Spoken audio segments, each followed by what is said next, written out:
നമസ്കാരം. Raf talk ഫുട്ബോളിലേക്ക് അവർക്കും സ്വാഗതം. അതെൻ്റെ പ്രശ്നമല്ല. അവൻ ദേശീയ ടീമിൽ പോവുകയോ പോവാതിരിക്കുകയോ ഒക്കെ ചെയ്യട്ടെ.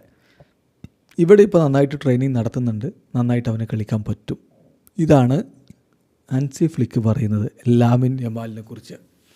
യമാലും സ്പാനിഷ് ടീമും തമ്മിലുള്ള പ്രശ്നങ്ങൾ നമുക്കറിയാമല്ലോ. കഴിഞ്ഞ കോളപ്പിൽ തനിക്ക് അസുഖമുണ്ട് എന്ന് ഡിലാഫിയോൻ്റെ വിളിച്ചറിയിച്ചിരുന്നു യമാൽ. എന്നിട്ടും സ്ക്വാഡിൽ ഉൾപ്പെടുത്തുന്നു.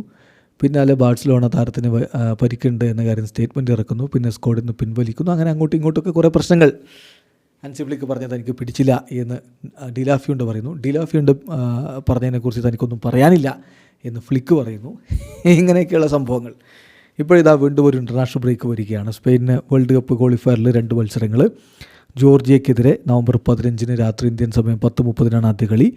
പിന്നെ തുർക്കിയക്കെതിരെ നവംബർ 19 പുലർച്ചെ ഇന്ത്യൻ സമയം 1:15 രണ്ടാമത്തെ കളി. അപ്പോൾ ഈ കളിക്കുള്ള സ്ക്വാഡിൽ യമാൽ ഉണ്ടാകുമോ ഇല്ലേ എന്നൊക്കെ ആരാധകർ ഉറ്റുനോക്കുന്ന ഒരു സമയമാണ്. അപ്പോൾ ഈ ഘട്ടത്തിലാണ് ഇന്ന് യുവേഫ ചാമ്പ്യൻസ് ലീഗിൽ കളിക്കാൻ പോകുന്നത് FC ബാഴ്സലോണ. എതിരാളികൾ ക്ലബ് ബ്രൂഗയാണ്. ആ കളിക്ക് മുന്നോടിയായിട്ടുള്ള പ്രീ മാച്ച് പ്രസ് കോൺഫറൻസിലാണ് യമാലിനെ കുറിച്ച് ഇങ്ങനെ ഒരു പ്രതികരണം ഫ്ലിക്ക് നടത്തിയിരിക്കുന്നത്. ഫ്ലിക്ക് പറയുന്നത് ലാമിൻ യമാലിൻ്റെ കാര്യത്തിൽ it's not my problem whether he goes with the national team or not.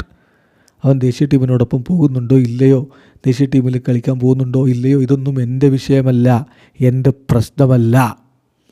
അവൻ ഇപ്പോൾ ട്രെയിനിങ് നടത്തുന്നു. നല്ല രൂപത്തിൽ അവൻ ഇവിടെ ട്രെയിനിങ് നടത്തുന്നുണ്ട്. പിന്നെ ഇത് അവൻ 100% റിക്കവറായി എന്നല്ല പറയുന്നത്, പക്ഷേ അവൻ ഓക്കെയാണ്. ഇതൊരു പ്രോസസ്സാണ്. അപ്പോൾ അതുകൊണ്ട് ഒറ്റയടിക്ക് 100% ഫിറ്റ്നസ് ഉണ്ട് എന്നല്ല ഞാൻ പറയുന്നത്. എന്നാൽ അവൻ നല്ല രൂപത്തിൽ കാര്യങ്ങൾ ചെയ്യുന്നുണ്ട്. Is doing fine, he can play. ഇതാണ് ഇപ്പോൾ ലാമിൻ യമാലിനെ കുറിച്ച് ഹൻസി ഫ്ലിക്ക് പറയുന്നത്. വീഡിയോ അവസാനിക്കുന്നു. ഫുട്ബോൾ ലോകത്ത് കൂടുതൽ വിശേഷങ്ങളുമായി റാഫ് ടോക്സിന് എത്താം.